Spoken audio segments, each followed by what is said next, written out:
SERV, stock analysis, and SERV, stock prediction. These are the buy right now. Watch this 1 minute video till the end to find out. SERV Robotics sitting at 1441, 7% down for the day. This is how my chart looks like.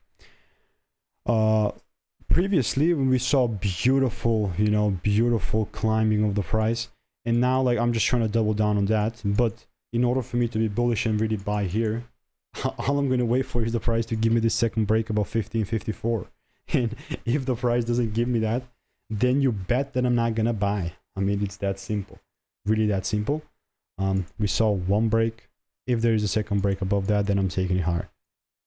So yeah, man, I'm going to continue to keep you updated. I'm just going to put this here and just say put a waiting for the rules to be met. And that's that. If you want to learn the strategy that I'm using, check the first link in the description. All reviews are 5 stars. See you in the next one. Goodbye and enjoy.